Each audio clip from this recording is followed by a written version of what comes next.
Didorong oleh rasa penasaran dan ingin tahu yang kian hari kian menyerbu hati, perlahan-lahan Handi membuka pintu kamar Yangkung.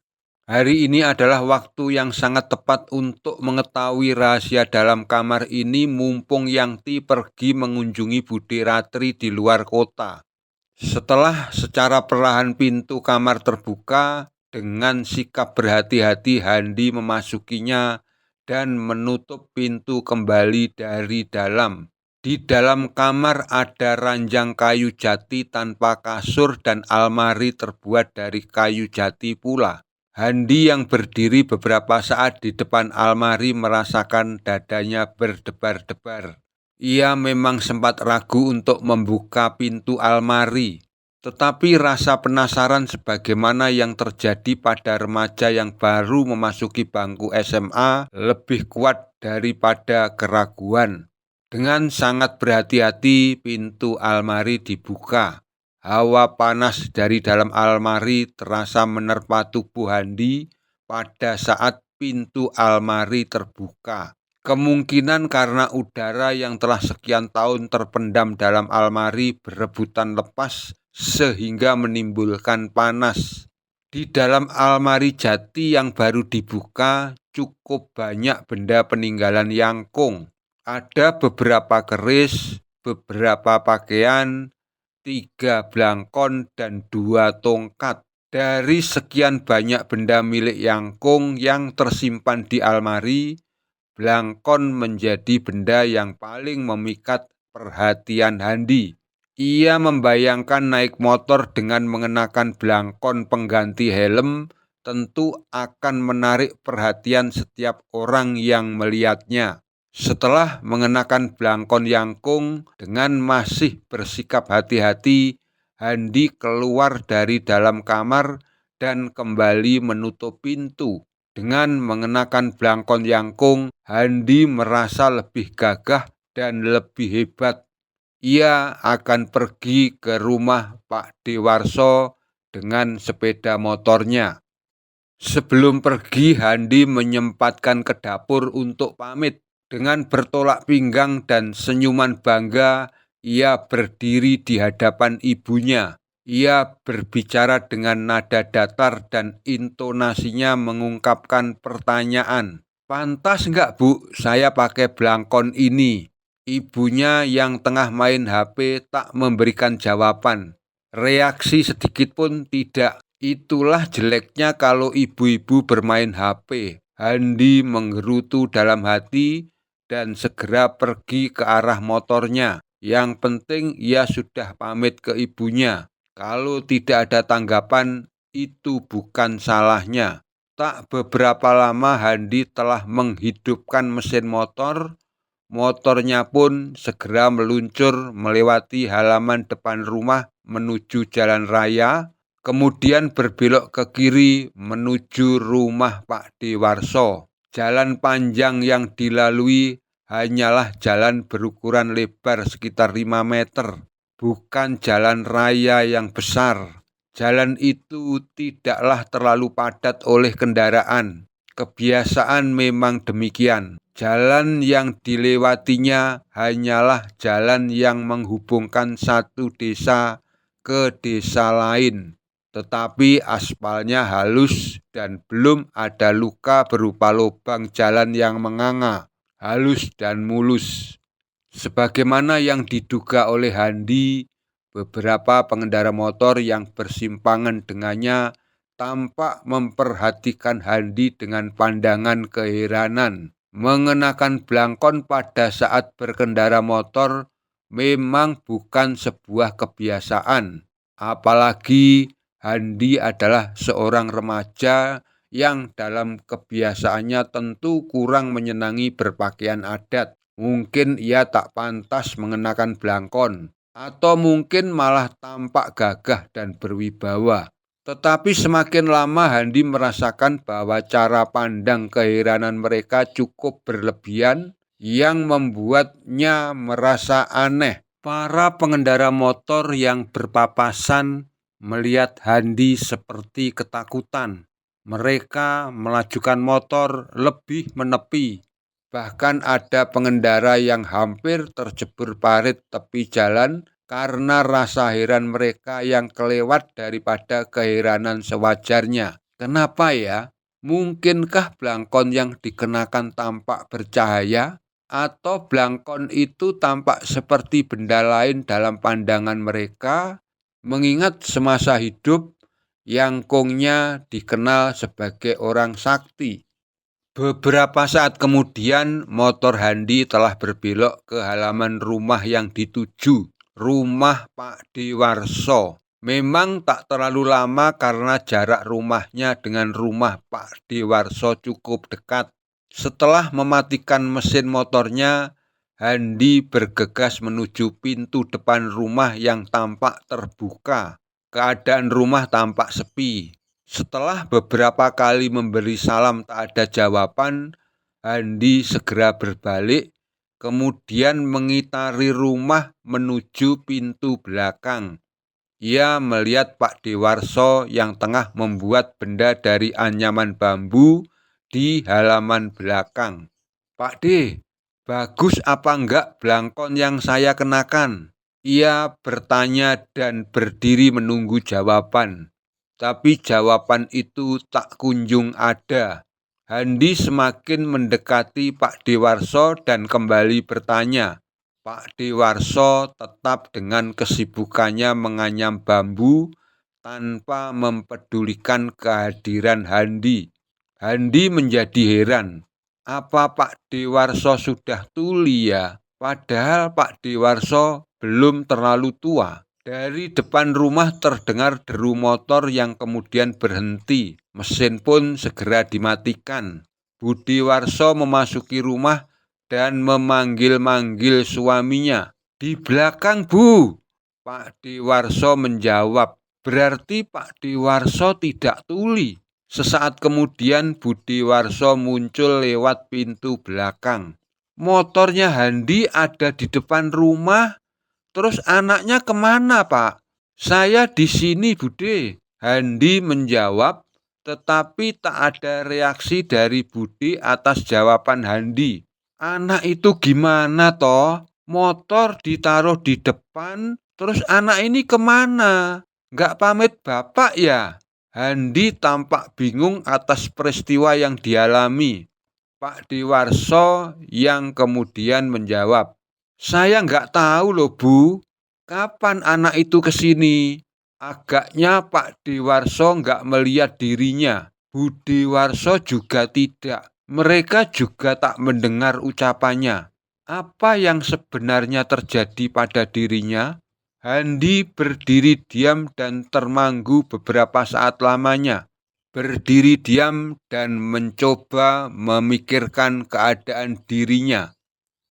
Yang dialami saat ini mirip dengan kisah orang yang telah meninggal dan tak menyadari keadaan sebenarnya, tak menyadari jika dirinya telah meninggal. Kisah seperti itu beberapa kali diikutinya di YouTube. Atau sebenarnya ia memang telah meninggal, tapi kapan? Handi mencoba mengingat-ingat waktu-waktu terakhir sebelum ia sampai di rumah Pak Dewarso. Setelah beberapa saat, Handi mendapatkan kesimpulan. Belangkon Yangkung yang dikenakan tentu menjadi penyebab sehingga ia seperti hilang. Handi segera melepas belangkon di kepalanya, tetapi belangkon itu tak dapat dilepaskannya. Ia mencengkeram kuat di kepala. Ia bagai menyatu dengan kepalanya. Beberapa lama Handi berusaha melepaskan belangkon di kepalanya, tetap saja tak berhasil. Terasa sakit ketika Handi memaksakannya. Ia berteriak dan menangis minta tolong Pak D dan Budiwarso. Tetapi seperti sebelumnya tak ada reaksi dari mereka berdua. Ketika terdengar suara motor memasuki halaman dan melihat kedatangan Mbak Ita, Handi segera berlari dengan wajah gelisah mendekati Mbak Ita yang baru mematikan mesin motor. "Mbak Ita, tolong aku, Mbak." Handi yang telah sampai di dekat Mbak Ita berkata dengan suara memelas dan cemas. Tetapi sebagaimana Pak D dan Bu Dewarso, Mbak Ita pun tak memberi reaksi atas ucapan dan keberadaan Handi. Handi benar-benar putus asa, bingung, sedih, cemas, gelisah. Ketika ia merasa tak mampu melakukan apapun, ia memutuskan untuk segera pergi mengambil motor dan pulang. Tetapi Handi termanggu ragu. Jika ia mengendarai motor sementara tak ada yang melihat dirinya, semua orang akan memandang heran ketika ada motor berjalan tanpa ada pengendara. Apakah semua terjadi sejak perjalanannya dari rumah ke tempat ini sehingga seorang pengendara hampir masuk parit? Setelah mempertimbangkan segala kemungkinan, akhirnya Handi mengurungkan mengendarai motornya. Ia pun pulang dengan berjalan kaki. Toh jarak tempatnya berada dengan rumah tak terlalu jauh. Apalagi ketika Handi berpikir barangkali saja masih ada sisa orang sakti yang dapat melihatnya di tengah perjalanan pulang. Tetapi harapannya sia-sia. Handi yang berjalan pun telah sampai ke halaman rumahnya dan tak pernah bertemu seorang sakti yang diharapkan. Atau memang tidak tersisa lagi orang sakti di dunia ini sekarang? Beberapa saat kemudian, Mbak Ita yang mengendarai motor milik Handi memasuki pula halaman rumah Handi.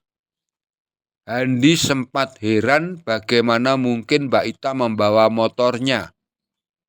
Ternyata kunci motor memang tak dilepas waktu parkir di halaman rumah Pak Dewarso.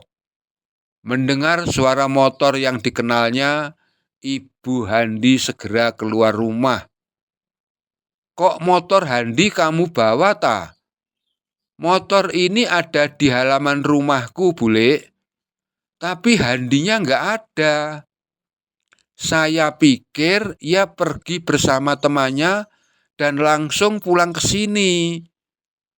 "Nggak ada kok. HP-nya juga ditinggal," jawab Ibu Handi. Handi baru merasa bahwa ia tak membawa HP-nya. Sebagaimana yang diduga, Mbak Ita maupun ibunya sama sekali tak menghiraukannya. Mereka sama sekali tak dapat melihat keberadaan Handi yang seharusnya terlihat jelas. Untuk kesekian kalinya Handi menarik nafas dan membuangnya dengan hentakan sebagai pelampiasan kemarahannya. Setelah beberapa saat merenung, Handi baru teringat. Mungkin belangkon di kepalanya akan dapat dilepas pada saat ia di dalam kamar Yangkung. Secara terburu-buru, ia pergi ke kamar Yangkung dan mencoba membuka belangkon di kepalanya. Tapi kembali gagal. Masih seperti sebelumnya. Belangkon itu seperti telah menyatu dengan kepala dan tak dapat dilepaskan. Ketika Handi keluar kamar, ibunya dan Mbak Ita tengah berada di sebelah pintu tak terlalu jauh dari pintu kamar Yangkung.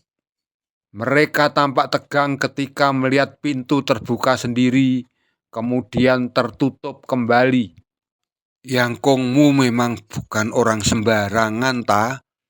Ibu Handi yang berbicara dengan wajah tegang. Wajah Ita pun juga tegang. Dua wanita itu menatap pintu kamar Yangkung seperti tak berkedip. Sebuah keadaan yang membuat Handi merasa lucu. Tampak senyum samar di wajah Handi, tetapi kegelisahan demikian cepatnya datang menghapus senyum di wajahnya. Waktu semakin merangkak berjalan.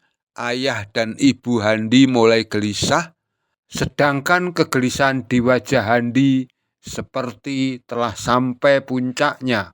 Semakin lama, Handi merasa putus asa sehingga ia membiarkan semua kejadian berlalu begitu saja. Membiarkan ayah dan ibunya gelisah karena Handi memang tak mampu melakukan apapun. Sekitar jam 5 sore, Yangti pulang dari rumah Bude Ratri di luar kota. Ia diantar oleh Grab, mungkin dari terminal sana. Kehadiran Yangti disambut berita yang disampaikan ibunya dengan nada penuh kegelisahan dan kecemasan. "Handi pergi sejak pagi tadi, belum pulang, Bu." Suara ibu Handi dengan nada sendu, nada yang mirip orang menangis. Berita yang disampaikan cukup mengejutkan Yangti. Handi memang cucu kesayangan Yangkung dan Yangti. "Lah kemana? Apa enggak pamit?" Tetapi Yangti baru teringat bahwa ketika melintas sebelum memasuki rumah, ia seperti melihat Handi yang duduk di emper. Setelah meletakkan semua yang dibawa, Yangti pun segera bergegas kembali ke depan rumah. Ia tampak marah ketika melihat Handi mengenakan blangkon. Yangti sangat mengenal bahwa blangkon yang dikenakan Handi adalah blangkon Yangkung. "Kamu ini memang anak bandel, gak pernah nurut pesan orang tua." Handi keheranan melihat Yangtinya marah. Kepada siapa? Handi berusaha mencari seseorang yang barangkali menjadi sasaran amarah Yangti. Tetapi memang tak ada seorang pun selain dirinya. "Kok diam saja kamu? Kesini." Rasanya baru kali ini Handi melihat Yangti marah. Ia segera bangkit berdiri dan melangkah mendekati Yangti. Barangkali saja Yangti memang dapat melihatnya. "Sudah berapa kali Yangti memperingatkanmu? Jangan main-main dengan benda peninggalan Yangkung. Kok ya nekat?" Ibu Handi tampak bingung dan keheranan. "Ibu ini bicara dengan siapa?" "Itu, anakmu main-main dengan blangkon Yangkungnya." Dahi ibu Handi berkerut melihat Yangti yang berulah tak wajar. Tetapi ia tak berani bertanya lagi. Sementara Handi semakin yakin bahwa Yangti dapat melihatnya.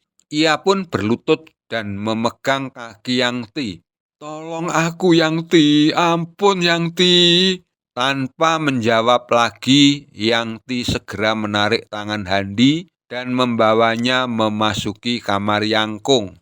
Ayah dan ibu Handi yang menyaksikannya tampak berdiri termanggu, heran, bingung, cemas, serasa berebutan mencari tempat di hati mereka. Handi belum juga pulang, sementara Yangtinya bertingkah tak sewajarnya. Apakah karena berita belum pulangnya Handi telah memukul hati wanita tua itu sehingga berperilaku aneh? Sekitar 10 menit kemudian, Yangti keluar kamar Yangkung dengan menggandeng Handi. "Jadi sejak pagi tadi kamu berada dalam kamar Yangkung?" Pertanyaan ibu Handi dengan nada lega dan marah yang berbaur. "Biarkan dulu Handi mandi keramas. Nanti ia akan bercerita beberapa peristiwa yang dialami." Yangti yang berbicara dengan nada tegas. Ibu Handi tak bereaksi lagi meskipun ia harus menahan hati yang meronta. Handi pun segera bergegas pergi untuk mandi keramas. Kali ini ia tak berani menolak perintah Yangti.